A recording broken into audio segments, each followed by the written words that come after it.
What is going on, fellow Summit Chasers? Very excited today to introduce you to Ron Nussbaum on the podcast. Ron is a former United States Marine. He actually spent a decade in residential construction, and while he was doing that, he was doing everything from hammering the nails to running the teams, the jackhammers, scaling the business, and he identified a problem. And I'll let him tell you what that was on the show, but Ron is a great example of why we do what we do as Summit Chasers. He's an extremely humble guy who identified a problem and decided that he was the one to solve it. And that's why he started his company, BuilderComs, which he was actually just on Veteran Shark Tank for, which if I can get a link, I'll link any type of description for that down below as well. He also has his own podcast, the Construction Champions podcast, that I was actually a guest on, so go check that out. Go check out his other episodes too, they're all great. But this guy's a dreamer, he's an innovator, and as we say on the show, he's a problem solver. And these are the types of business owners and action takers that are what's going to push us as a society forward. The ones that are willing to take the risks, that have been through the grinder and understand the issues. They are the type of business owners that we work with at Summit Chasers to create a business that can stand the test of time, that will allow their creativity to thrive and make a difference. But enough about us. Enjoy the show. Ron is an awesome dude. And make sure to comment your takeaways below. Follow us on all platforms. Share the episode if you feel like you got something out of it. Now sit back, get out your notebooks, and enjoy the show. I mean, that's what you are. That's what some of the best. That's where some of the best innovations come from, is somebody who's in the industry, whether because you were in construction for 10 years, right? Mm-hmm. And you saw a problem, you had a pain point, a clear pain point that you were on the other side of. You're like, this sucks. And now I'm gonna solve the problem, and I'm gonna go create this thing. And if I make money off of it, cool, and solve the problem for everybody. Like it's so cool.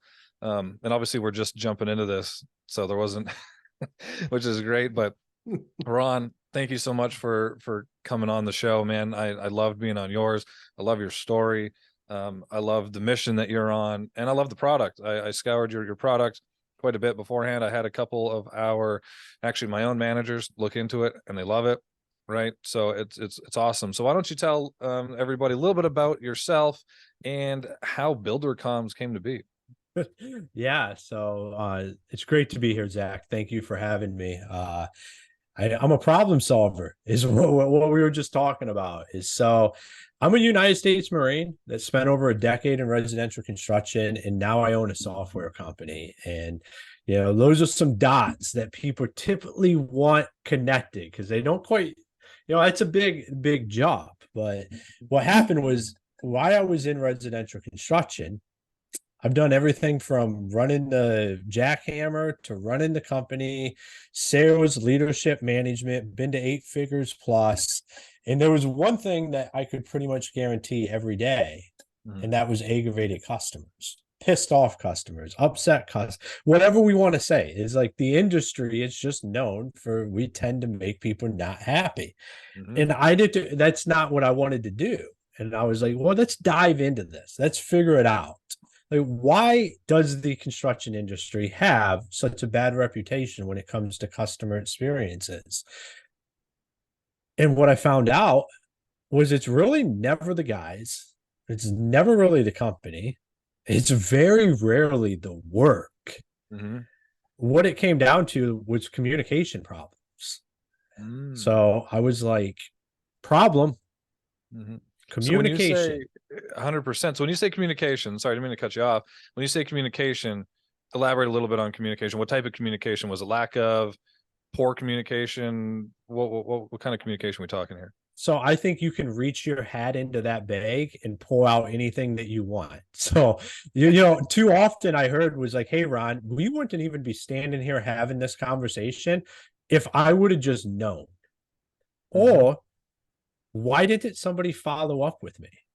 Or my personal favorite is people would go on the website, see that here's Ron. He has to know. He's in charge of everything. He has to know what's going on my project. And my phone would ring and I would answer it. And 200 employees, 30 crews. I have no idea what's happening on that project. I am actually the worst person in the company to talk to. So I have to deliver the industry standard of, hey, sorry, I'm not the person. Let me figure this out and I'll get back to you. And then that's when sticky notes get created. And we all know what happens with sticky notes. Yeah. That goes to die. 48 hours later, you have a 5 alarm fire. Mhm. And when it comes to communication, I believe that as a construction aid, like we don't want to be bad communicators. We haven't had the right tools to be effective communicators because everything's hectic. There's a lot of moving pieces to a project. And that was the problem is like emails, text messages, personal cell phones, personal emails, all of this stuff gets intertwined and messes everything up. Yeah. Because if I'm sending an email to somebody and they think I'm texting them and they don't check their emails, and it's something that's mission critical to a project, it just turns into a disaster.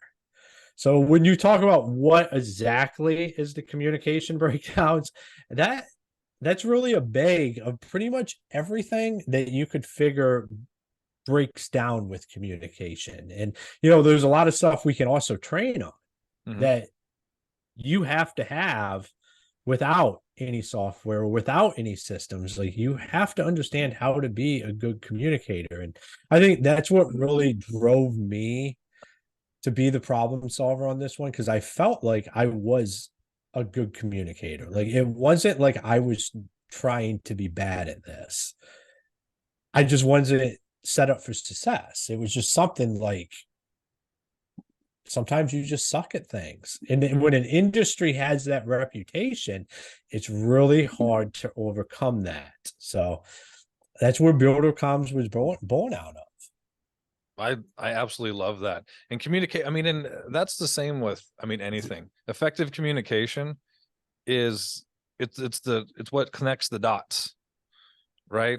And especially in the construction industry, if you're dealing with home improvement, somebody has a very clear pain. Like we sell windows, somebody has a busted window and their home's a mess. It's a stress for everybody. So that's their problem's the biggest problem in their world.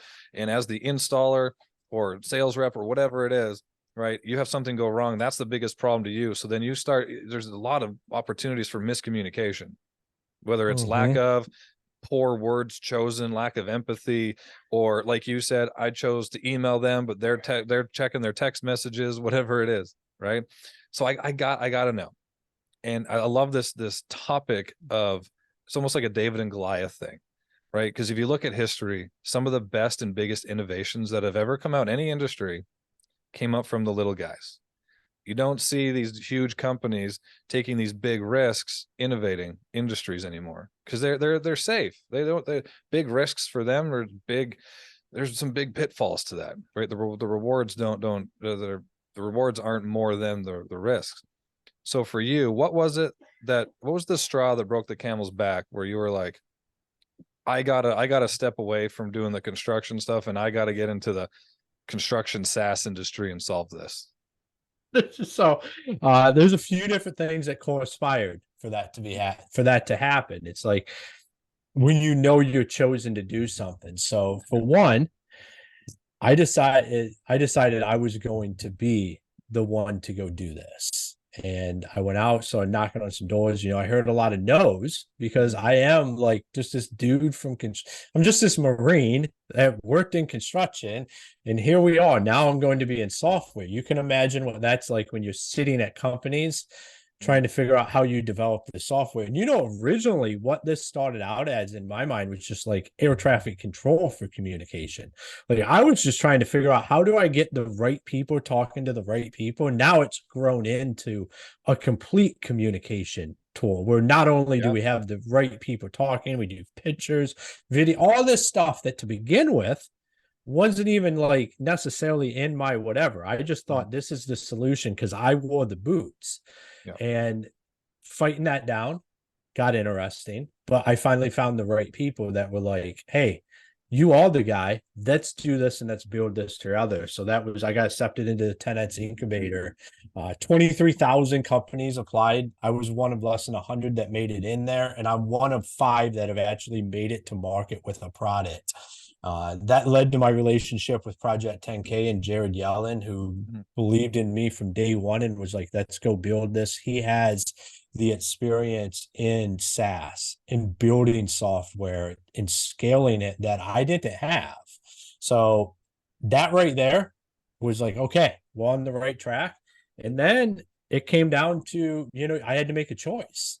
Was this the road I was going to go down or not? And, a lot of times when you're meant to do something, God will intervene. And that's pretty much what happened. It was laid out there is like my only option was either to do this or to have nothing to do with this and to go do some to just go all in on the other avenue. And I didn't really like that. And I didn't really like the line drawn in the sand. I thought it was more of an and, not an or. Yeah. Like, this is a solution for this. So I made the decision, me and my wife, that we're going all in on this. Like, this is what I was meant to do, was to bring this software to market and to take on the problem nobody wants to face. So it's amazing that you say, people are happy with where they're at. I used to say that, the big dogs, they have very bad communication stuff baked into their software because they've heard it's a pain point, but they really don't want to address it. Now, that's just how I felt being in the industry and dealing with Silicon Valley and all of that. And then I start having calls with these guys because we're talking, how do we integrate? Yeah. And they just tell me, hey, we don't really want to go down the road of doing what you're doing. Like, it's a pain in the ass. Like, communication is not easy. Like, I have to have the builders and contractors on the right page, the homeowners. Like, I'm changing, instead of text messaging, we're changing how we do this for the better. So there's a hurdle to get over. So it's not that it's easy, but it's what has to happen. To change the reputation of the entire construction industry, we have to understand that the right tools for communication haven't been built until now. Mm-hmm. And everything that is preceding to this was only built to be able to say, hey, we offer this, but it's not really what we do. So I don't do anything else besides communication. That's one of my things, is like, I'm building this to be the communication platform. Mm-hmm. I don't want to I don't want to be a CRM. Mm-hmm. I don't want to be an Angie's List. There's companies that do that stuff really, really well that we can partner with, and together we can make the construction industry a better place. Mm-hmm. Absolutely. And being able to niching like that, like being very narrow, that's a brave thing to do. Because then people are like, oh, my market's going to be too small. It's going to be too difficult to get into. It's going to be too difficult to scale, right? But really, that's a lot of, especially these days when there's so, like you said, there's so many other platforms, software, services, what have you out there. So for you to niche like that and stick to it and be the master at this thing, it's a very brave thing to do. And it's how you, I think it's part of how you got here, right? And so I wanted to backtrack a little bit, and you said something and I think a lot of small business owners, I don't know if they necessarily feel this or if they have some sort of limiting belief behind this, but you seemed like you had a true belief that this is what you were supposed to do. Like, you were the chosen one. So what about you, right, in your mind or whatever, made you the one to solve this problem? I think because I'm willing to take it on. So, like, I'm not from Silicon Valley. I'm not backed by $10 million. Like, I bootstrapped this to get us to where we are. And, like, that is why. Like, this is construction software for the construction industry, built for it by somebody that wore the boots, blood, sweat, and tears on the job sites.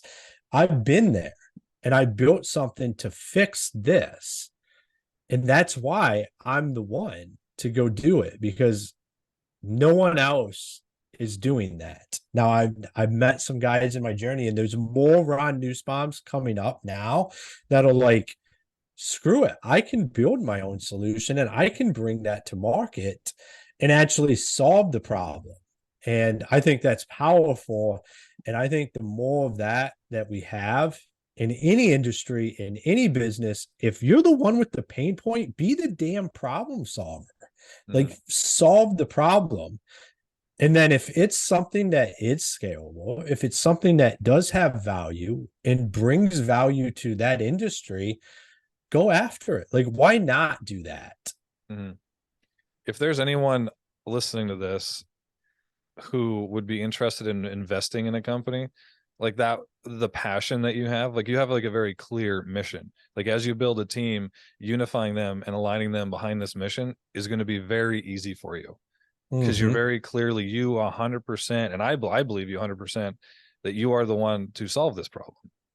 You have the passion, you've been on the ground doing it, living with the pain of it, right? Dealing with the outcome of the lack of communication in the industry, right? So that passion, that alignment, that mission objective is so clear for you.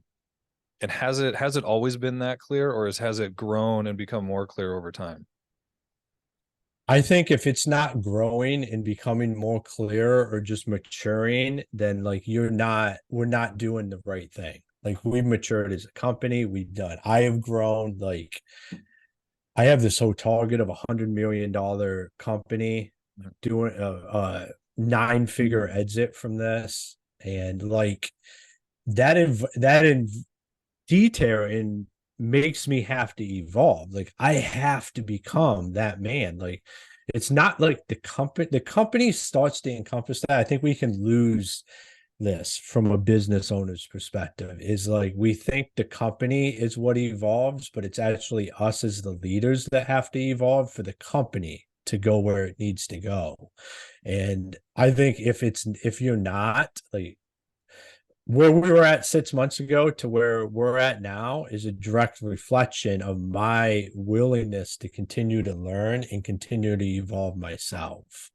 I took the words right out of my mouth and my brain. Well, because it's 100% true, right? Like especially when you're starting, or when you're, I mean, whatever. Like even Sam Walton continued to improve. When he was Walmart, I hear, is a pretty big company. Up until the day he died, he was always trying to get better, right? It's true.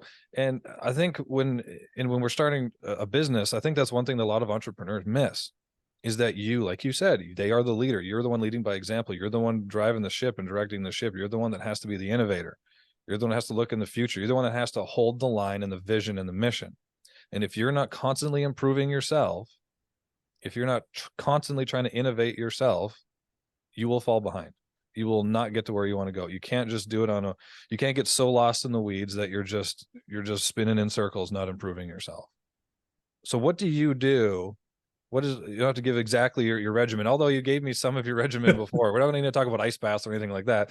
But when it comes to business development perspective or personal development, what do you do to continually improve? So I listen to podcasts, I read books, I push myself to the limits physically, because I think that's what helps grow the mind. And I get around the right people. Like I'm very selective these days about like who I spend time with or what does that look like. I mean, I think we have to be. I think we can let people that aren't going anywhere still stand around with us, and then if we're trying to go somewhere, like you can't have a Lamborghini in a traffic jam on the highway and plan on going 200 miles an hour. But like that's what it's like when you're hanging out with people that aren't going anywhere or not, they can be going somewhere, but they're driving a Euro. Yeah. Like they're not trying to get there. Like I'm trying to shorten distances. So like I get around people that want to do the same. Like everybody around me right now is like talking 2024 is going to be the biggest year of their entire life. I mean, that's what I'm saying to myself. And now I have all these people around me that are talking the same language of what I'm telling myself and planning this stuff out. That's one of the most critical things you can do. And it took me eliminating everybody to go and then finding the right people to put in those positions. Okay, there's a few things we can unpack there. And that's very difficult to do. But people get comfortable in many different ways, whether it's their income, their job, the people that they're around. And but then they say, oh, I want to go and achieve these great things. So let's say somebody's in a similar position as you. What advice would you give them if they are, again, for you, I could imagine that it was very difficult. You went from construction, very different crowd, to now owning on a company, you have all these big goals, all this kind of stuff. So what advice would you give somebody who's looking to make that transition to, okay, I have a goal and I'm going to do everything I can to achieve it right now? What's kind of that, when it comes to surrounding yourself with the right people, what is some advice that you would give somebody? So don't be afraid to write the check if you feel like you should really be in the room. Uh, that's something I held off on for too long. Like that's something I really held on to personally for some reason. I felt like I shouldn't have to write a check to be in the room. The room should pay me. Yeah, like some bullshit I told myself, like egotistical right there. Ego, yeah. But finally, coming into 2023, I had told my wife, like, I'm going to be willing to write the check. If I feel like I'm supposed to be somewhere, I'm going to do that. And that's how it's how I've now built my network is by doing that. And that there's a lot of power in that. And I think people get hung up on all I gotta say is that like the right people are out there and you're probably gonna have to pay to get around them. And if you hit it off and you make good friends, like that's what it's all about. Like those people are in those rooms for a reason. And if you want to be in them, don't be afraid to write the check. 100%. I think your network, like you said, your network is the one of the best investments, have the biggest long-term ROI that you can invest in, is the people that you're around, mentors, like you said, high-level rooms, right? If you're the smartest, most ambitious person in the room, then you're probably in the wrong room, or you're just extremely ambitious, which I don't think anybody exists where there's a room where they can be too ambitious for, right? So how do you right now, how do you pick? Because I was at an event recently with Patrick Bet David, and one of the big things that he was proposing is you got to be very careful and be very selective who you let in your inner circle. And this doesn't just include people in your business, like people who you have key players in your business. This includes everybody in your regular life, mentors, people in, if you're in a mastermind groups or whatever it is. You got to be very selective for people that are in your inner circle. And you had mentioned that you're very careful with people that you surround yourself with. How do you determine who you should and shouldn't have in your inner circle? I mean, I'm 39. To me, this is like dating. Like, like I'm trying like friend. So here I had this conversation with a guy that I'm around a lot. And I mean, I can call him a good friend. I can call it like, but we're not, it's not necessarily like friends of how people think of friends wrong. Let me state this. We think of friends on how like what it's like in high school. And that is wrong. Because if you're going anywhere and you're building things like people that are close to me now, not like it's very like it's a handful, like maybe not even a hand missing a couple of digits probably. But it's like I don't have to go, I don't go hang out with them on Friday nights or Saturday, like go drinking and do this kind of stuff, or I don't need their emotional support to get through my life. Like we look at friendships when we're like I'm almost 40, and people that are 40 still treat friendships like they do when they were in high school. Instead of thinking, hey, these people around me should be evolving with me. I shouldn't be dependent on them. They shouldn't be dependent on me. Should we be here for each other? Absolutely. Because I'm going to tell you, if one of those few people in my life call me, I'm going to be there to do whatever I possibly can for them. But it's not this friendship where you need to hoard hands. It's a friendship where you have each other's best interests in mind, and you have your life and you have your business and you have all of this stuff going on that doesn't involve just going and hanging out and killing time. And I think that's where people they get it wrong. And I got it wrong for a lot of years until I started realizing like people only want you as successful as they are. So if you want to be really, really successful, you better get around some damn people that want to be more successful than you are, that have a vision as big as yours or bigger. Otherwise, they're not going to be doing anything to move you towards where you want to go. I love that, because you're nail on the head. Again, I got chills thinking about that, because when you said this concept of, we think of friendship like we did in high school, where in high school it was just, first of all, we didn't have that many choices. A, B, they were more like a safety net, just somebody to go let off some steam and complain about your parents, complain about school, complain about sports, complain about girls or whatever, too. And we keep that, a lot of us, we keep that same concept into adulthood and in success. And then they become just this comfort safety blanket, like you said. They're just somebody to hold hands to and complain to, as opposed to friends, or somebody who should be in your trusted inner circle. You should almost be uncomfortable around them. You should almost be, they should be pushing you or pulling you up, right? They should be calling you out. They should be calling you an idiot when you make a mistake, right? And giving you feedback. There should be somebody who wants the best for you and sees your potential and isn't going to let you settle for less. I love that concept. That was a great answer to that. There is one thing, because you and I have a similar, not very similar background, but similar in the way that we came into what we do, not in the most traditional way, as in we didn't go get MBAs or tech degrees or whatever it is.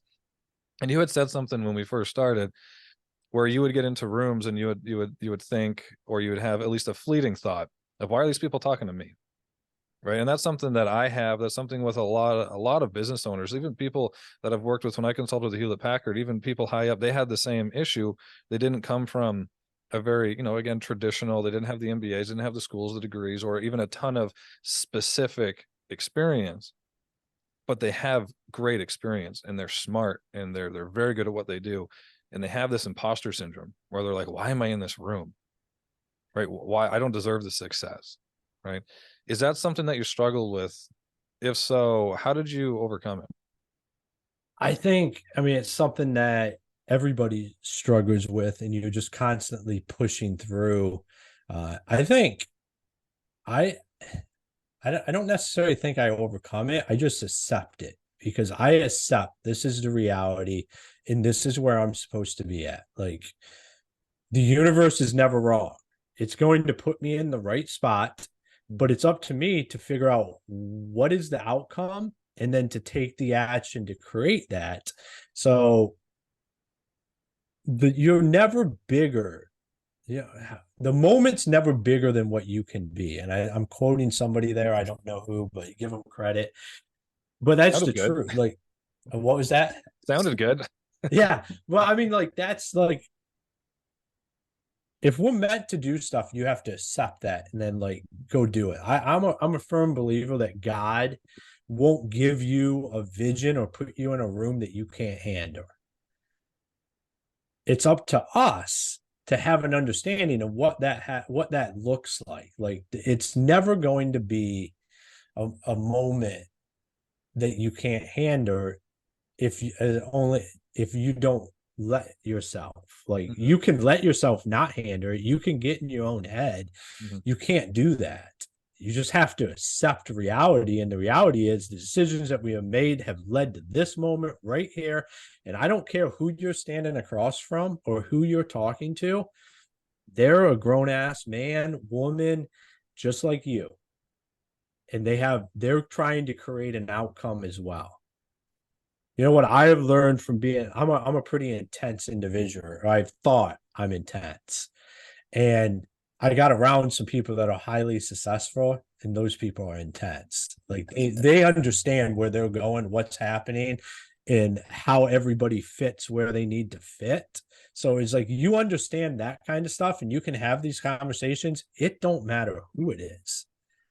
It doesn't matter if it's the person that can completely change your life in one conversation. You were meant to be there having that conversation, and you better damn well step up to the plate and hit a grand slam, because we're not here to hit base hits. Like, if you want to do that, then like, you're playing a different game than what's being played in most of these rooms. You keep giving me chills, bro. I'm just gonna be I playing this try. if I need like a pick me up. I'm just gonna keep listening to our podcast. No, and that is something that helped me a lot too, and fairly recently actually, because again, coming from my background, not traditional, being somebody who was addicted to drugs at one point, I felt like I wasn't supposed to be where I'm at. I'm like, how did I get here? Like I flipped some coin and landed it too many times.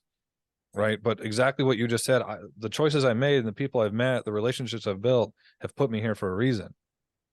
Right. And I think one of the things that's missing in some of these entrepreneurs, like we had said, for you, you have such a clear, powerful mission that you could get into a room and you're like, I'm accomplishing this fucking mission. I don't care who's in front of me.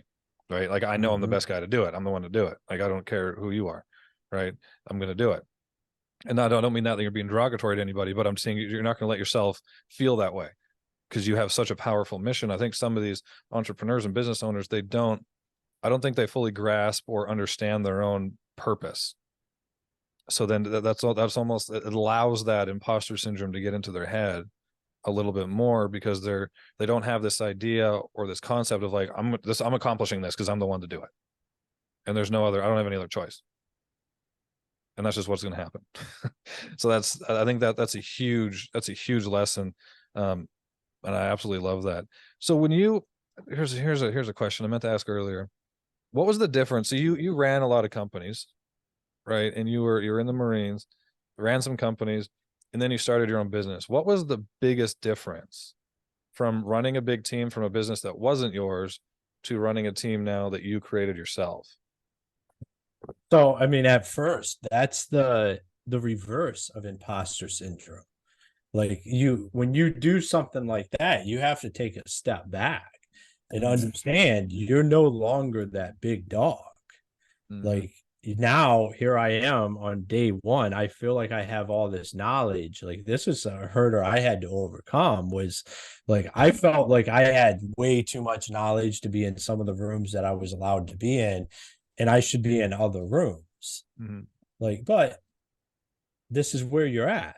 Like I made the decision, and I might understand this stuff at a different level than some people just because I've been there. So it's my opportunity to be able to help, but then also learn the stuff. I'm not a software guy. I mean, I'm probably just dangerous enough at this point in time.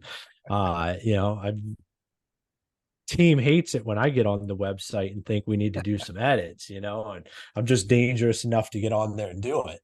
But like that's the hardest part is when you're going from being the big dog and now like you're on day one. And for me, that was a big hit to like, I guess my ego would be the best way to say it. Like I was like, wow, man, like I now have this startup, and I have a startup still to this day. You can say we have a startup. I don't know when you stop saying that. One day somebody would say you can, I guess. I'm just not in that. I'm not in that realm of the tech world where I understand that kind of stuff. But I had to step back and be like, hey, this is where I'm at. This is what I signed up for. I have to understand that and I have to embrace it. And there's a reason why that I'm here with the knowledge that I have. And a lot of times when I would go, I've been in multiple accelerators and stuff that I've been invited to. And, a lot of times it's an opportunity to learn, take the tidbits I can from the stuff I don't understand, but also have an impact on people that it's their first time ever doing anything that involves a business or having employees or anything. So that right there, I guess, would be my best answer. I think I kind of went off on that question a little bit, but No. I can tend to do that. No, that's perfect. No, and people are listening. Trust me, people listen when you talk, my friend, and that's absolutely amazing. So I'm gonna give you some time right now. I want you to take a minute and pitch BuilderComs, pitch something, pitch your podcast, whatever you want to pitch. So I like we started out with is I'm a problem solver. I saw a problem. That's what BuilderComs is. We are a communication platform for the construction industry. We handle all the pictures, all the documents, all the videos, all your communication. We get it in one singular place and we organize it per project. I like to say we get rid of the he said, she said bullshit in construction and eliminate that. And on to the next thing is I also host Construction Champions podcast. So if you're looking if you want to know how to go to the next level in construction or just in business, it's it's addressed towards the construction industry because that's what I've been around. I bring on some of the greatest business minds I've ever been around. I think there is gold in every episode. And to me, it's absolutely amazing to do. So if you're doing anything with a business, go listen to a couple of episodes, because construction, just because it's construction doesn't mean it's not some of the most efficiently ran businesses that you will ever see. And I bring on some guys that are doing a couple hundred million in revenue, and guys that are doing $1 million in revenue, and it's business. Like, and it's amazing. And I think a lot of people could learn from how the top construction businesses are built, not just in the construction industry, but outside the construction industry, on how guys build businesses. And I can attest that his podcast is awesome. Was on it.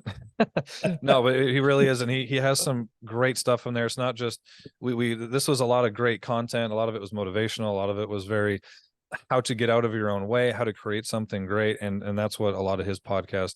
It's exactly what it is. It's outstanding, and I wouldn't have him on the podcast if I wasn't a big fan of his. So this is our question that we ask everybody. Ron, what is your next summit that you are chasing?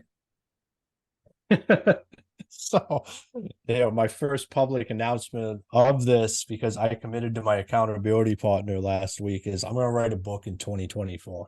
I wrote a book before, but it was about buying and selling a business. I'm going to actually write what is my story that got me to the Marine Corps, through construction, and into having a software company. And I have committed to that. So that's a huge summit. I'm a big believer in so I've been putting it off, and there's no better time than to just do it now. Like, I don't have to wait until BuilderComs runs its life cycle for me to go do something like that. As I was told, people need to hear my story, and it's impactful. So I better damn well write the book and get out there and tell it. So that's my next summit, 2024. That is a badass summit, and I will be buying the book, whatever it's called. I don't care. I'm going to be buying the book, my friend. Everybody, Ron, how do you pronounce your last name? Ron Nussbaum? Nussbaum. Nussbaum. I was pretty close. Yeah. Everybody, Ron Nussbaum, huge fan of his. Check out BuilderComs. Check out Construction Champions podcast. Ron, it was so great to have you on the podcast, my friend. Hey, man, it's been absolutely fantastic. Thank you. Thank you for watching this episode of the Summit Chasers podcast. I really hope that you enjoyed, you were inspired, you learned something that you can use to go and chase whatever your next summit may be. Be sure to like and comment your takeaways from the episode below. Also, follow us on all social media platforms under Summit Chasers Network. And if you're watching this on YouTube, be sure to turn on your notifications so you can be notified when we drop new content like how-to videos, business best practices, motivation, and personal development strategies. And until next time, keep chasing your summit. I'll see you on the next one.